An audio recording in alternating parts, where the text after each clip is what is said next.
સમાચારમાં આગળ વાત કરીએ તો ભરૂચના અંકલેશ્વરમાં નર્મદા નદી બે કાંઠે વહેતી થઈ છે। નર્મદા નદીનું વહેણ હાલ સપાટી 18 ફૂટ પર છે।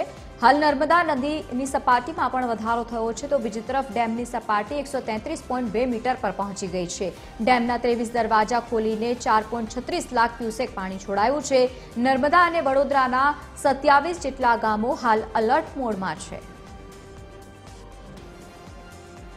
સંવાદદાતા મુનીર પઠાણ આપણી સાથે ફોન લાઈન પર જોડાયા છે। મુનીર, કયા પ્રકારની અપડેટ સામે આવી છે?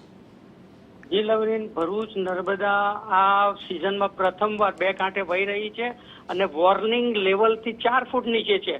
જો નર્મદા નદી સપાટી 22 ફૂટ વટાવી જાય તો નીચાણવાળા વિસ્તારની અંદર પાણી ઘૂસી શકે છે અને વહીવટી તંત્ર દ્વારા અંકલેશ્વરના નીચાણવાળા વિભાગને એલર્ટ મોડ પર મૂકેલું છે। ઉપરવાસમાં ભારે વરસાદના કારણે આ પાણી છોડાઈ રહ્યું છે સરદાર ડેમમાંથી 23 દરવાજાઓ ખોલીને। હાલ નર્મદા નદીની સપાટી 133.2 મીટર વહી રહી છે અને મહત્તમ સપાટી એની 138.68 છે।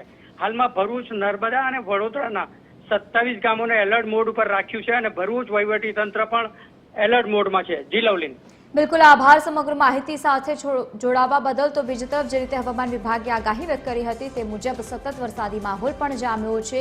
હાલ 27 જેટલા ગામોને એલર્ટ કરાયા છે।